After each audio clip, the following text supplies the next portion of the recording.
Welcome back to the cryptowrld channel, everyone. My name is Josh, and right now, a bull market signal is flashing on the larger timeframes that we have not seen since the beginning of the previous crypto bull market. But on smaller timeframes, both Bitcoin and Ethereum are still forming these short-term patterns alongside Solana, which I'll talk about later in the video, so definitely watch to the end.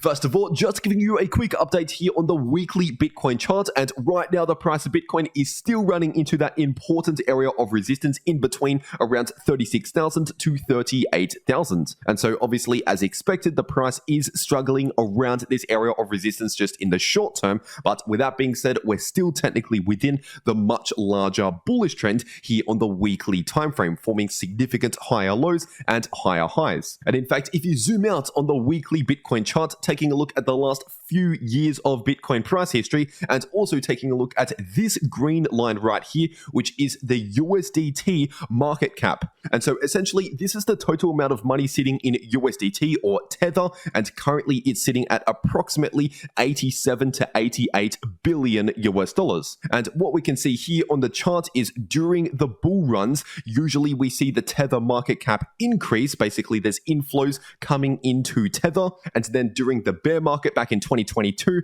of course, there were outflows coming out of Tether, basically people redeeming their USDT for US dollars and getting that out of the crypto market last year. But what we have seen this year so far in 2023 is, of course, a reversal from 2022, not just in the Bitcoin price, but in the USDT market cap. And the last time we saw a reversal, especially towards the bullish direction in the USDT market cap, that was near the beginning of the previous Bitcoin bull market. And once again, we've seen something similar happen earlier this year, and also just now the USDT market cap is beginning to head further to the upside into new all-time highs. But to get the entire picture of what is happening here, we really need to take a look at other stablecoin market caps as well. For example, looking at the USDC market cap, we can see a major difference between right now in 2023 and what we saw in the previous bull cycle, which is of course the fact that USDC, its market cap, is declining right now. And of course, both USDT and USDC are by far the two biggest stablecoins by market cap in crypto as of right now. And once again, the USDT market cap is heading into new all-time highs, while the USDC market cap is roughly around 50% down from its all-time high,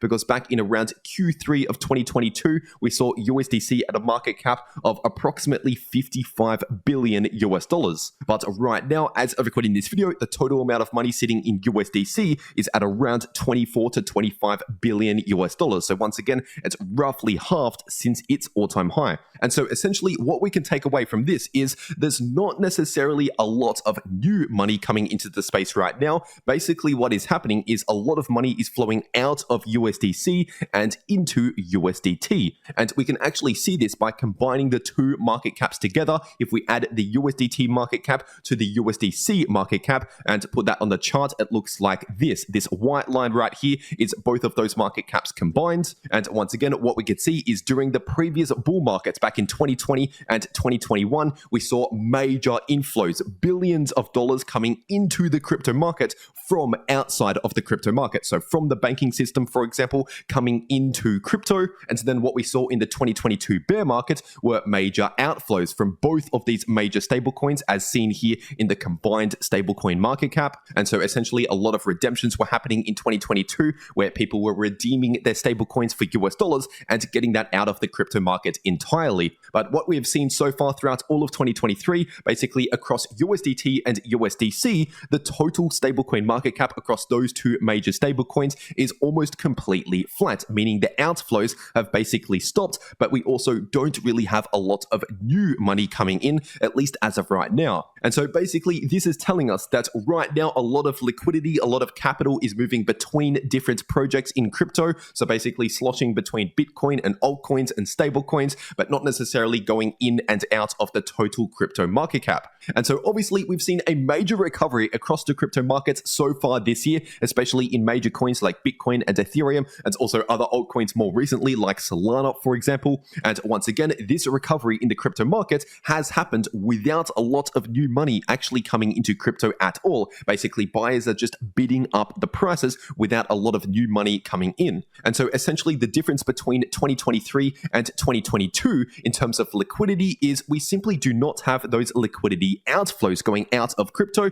We just have liquidity staying the same in crypto during 2023, which is enough to let markets recover. And so if this is the performance that we're seeing without any new significant money coming into crypto, just imagine when new money actually begins flowing into crypto again, like for example through Bitcoin ETFs, like through BlackRock or Fidelity, or through Ethereum ETFs also coming either later this year or potentially in 2024. And this is also lining up very well with the Bitcoin halving happening next year in around April 2024. And so once again, that will reduce the new supply coming into Bitcoin, while demand will potentially increase through ETFs with new money coming into the market. And so if we get rid of these singular market caps and look at the joint market cap between USDT and USDC, basically the stage in the market that we're seeing right now, that we are in right now, is extremely similar to what we saw around 2019 and also entering into very early 2020. And so essentially the bear market and the major outflows has already happened. Once again, that happened back in 2018 and also happened here in 2022. And so far over the last 1 year or so, the outflows are basically flat and the inflows are basically flat in terms of the stable coins here, while we're actually seeing a recovery in the crypto market, in the valuations, in the prices. And so once again, this is looking very similar to the previous cycle. And once again, around 2019, 2020 was just before the 2020 halving, which happened in around May 2020. And obviously you can see what happened over the next 1 to 2 years. And you might also be wondering, well, what about traditional markets? What about a recession or cutting interest rates? Well, all of that happened also in 2020. We technically saw a recession in 2020. We saw a crash in 2020. And also we saw major rate cuts happening in 2020 around the Bitcoin halving, just a few months before the Bitcoin halving. And once again, that just fueled markets even more. And so despite what is happening in the shorter term on smaller timeframes, of course, it's possible to see short-term pullbacks and things like that. But on the larger timeframes, in terms of the larger movement and the larger trend over the next 1 to 2 years or so, personally, I am very bullish on Bitcoin and really the overall crypto market. But anyway, taking a look at the daily time frame, and right now we technically still have a bearish divergence here on the daily time frame, which means this shorter term bullish trend is technically losing momentum. And so this is one of the main reasons as to why we've seen a lot of choppy sideways price action over the last 1 week or so, because once again, the most common outcomes from a bearish divergence on the daily time frame is either choppy sideways price action, if not a pullback over the next few weeks or so. And as for the daily Bitcoin MACD, technically as of right now, this is looking more bearish than bullish, because we have recently seen a bearish cross in this indicator showing a slight increase in bearish momentum. But once again, this is just a shorter term signal, as in telling us what we could expect over the coming days or weeks. And just zooming further into the shorter term, looking at the 8-hour time frame, technically speaking, we have not yet broken the short-term bullish trend, because at least for now, we're still forming higher lows and higher highs in this ascending parallel channel. And right now, this line of resistance at the top side is sitting at approximately 38.2k. This center line, which is currently acting as resistance, is sitting at approximately 36.8k, and this ascending line of support is sitting at around 35.6k. And of course, here on the 8-hour time frame, we still have that divergence playing out between the price and the RSI, with the price trending to the upside and the RSI trending to the downside. And as I've explained in recent videos here on the channel, technically speaking, this is a signal telling us that we are losing momentum, we are losing steam in this bullish trend, but we have not yet actually confirmed a trend reversal. And if you're zooming into the 1-hour Bitcoin chart, of course, we still technically have an ascending triangle pattern forming just in the imminent short term, with resistance at approximately 36.7k to 36.8k, and this ascending line of support is sitting at approximately 36.4k. And so basically, if we see a confirmed break below that line of support, then that would set up a technical price target at approximately 35.5k. But on the flip side, if we see a confirmed breakout above that line of resistance, above these local highs right here, that would set up a price target at approximately 37.6 to 37.7k. And so from the point of the breakout to that price target, we're talking about around a 2.5% move either to the upside or to the downside, depending on if we first either confirm a break above resistance or below support. support. And this pattern would only invalidate if we see a break of one of these levels, either support or resistance, and then break back inside of the pattern, because basically if we see that, that will just be a fake out either to the upside or to the downside, and once again invalidate the pattern. And if you want to take advantage of a potential volatile move coming in the next few days, either breaking below support or breaking above resistance, then you can trade over on Bybit, and I'll make sure to leave a link to Bybit in the description down below and in the pinned comment. And in fact, if you use that link down below, you can get up to a $30,000 deposit bonus, and so you might as well do that if you want to trade crypto anyway. But unfortunately, there's some countries around the world where you may not be able to access Bybit due to regulations, and so if that's the case, there is also Bitflex as an alternative crypto exchange where you don't need KYC. And I'll also make sure to leave a link to Bitflex down below in the description and in the pinned comment. And in fact, if you use that link to make a Bitflex account, you can just deposit $100 worth of crypto or more and to make one trade over on Bitflex to get a 10 USDT bonus, which you can actually withdraw if you want to. And so basically that is a free 10% return on a $100 deposit over at Bitflex. And so if you're going to trade crypto anyway, you might as well check that out. Once again, links down below. But anyway, getting into the Ethereum part of this video, this is on the weekly time frame, and right now the price of ETH is still playing out a bit of a rejection from that major area of resistance sitting in between around $2,000 to $2,150. And so overall on the weekly time frame, not much has changed here over the last one day. And so getting straight into the daily time frame, and what we can see is of course a recent bounce from this 38.2% Fibonacci level of support on the linear settings sitting at around 1.9k. And this also places a level of resistance based on previous resistance as well, sitting at around 1990 to 2010 if you're looking at the Fibonacci level and these previous highs. But if we see a breakout back above around 2010 or 2020, then in that case we also have this resistance further to the upside at around 2120 to 2150. And as for more support to the downside, if we actually break back below around 1.9k, then in that case we have some support at around 1830 and more support in between around 1730 to 1750. And as for the daily Ethereum price oscillators, just recently of course these have started to flip a little bit more bearish, basically showing some weakness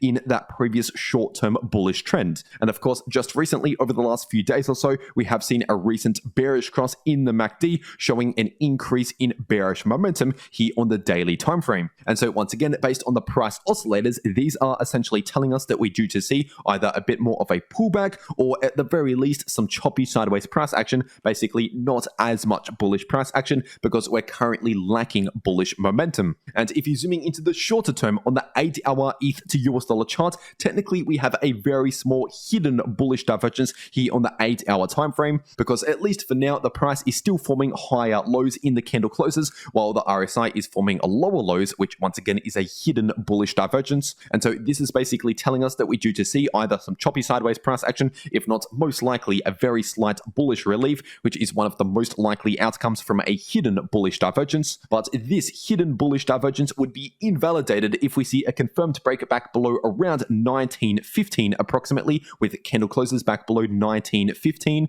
But even in that scenario, that will just invalidate the current hidden bullish divergence, and we'll just have to reconfirm a new hidden bullish divergence if the price is still trading above this low, sitting at around 1.8k. And so essentially, in order to get rid of any chance of a new hidden bullish divergence forming, we would need to see a confirmed break back below around 1.8k. And as for the short-term Solana chart, looking at the 4-hour time frame, of course, over the last one day, we have seen a very slight bullish relief as expected, because like I said in my last video here on the channel, the price of Solana on the 4-hour time frame has just confirmed a new hidden bullish divergence by confirming higher lows in the candle closes and also confirming lower lows in the RSI. And obviously this has happened just after we confirmed a previous bearish divergence on the 4-hour time frame, which did result in that short-term pullback, which I also talked about back then. But considering this hidden bullish divergence has confirmed more recently, once again we're due to see a slight bullish relief, and of course that has already played out, but potentially over the next one day I do continue to expect this type of price action, basically very slight bullish price action with some choppy sideways price action in between. But remember, this is just on the shorter term, talking about the 4-hour time frame, as in what we could expect over the coming hours or over the next one day or so. And as for larger time frames on the Solana chart, they haven't really changed all that much over the last one day. And so if you're new to the channel, check out my last video here on the channel if you want to look at larger timeframes for Solana. But either way, whether you think the price is going to the upside, to the downside, or simply going to chop around sideways, you can make money in crypto no matter what direction the price is going by watching these videos popping up right here on your screen. The video in the top left shows you how to make money if the price is bullish or bearish using AI, and the video in the bottom left shows you how you can easily profit from choppy sideways price action. But anyway, that is everything that I have to say for today. I really hope you enjoyed, and I'll see you all in the next video.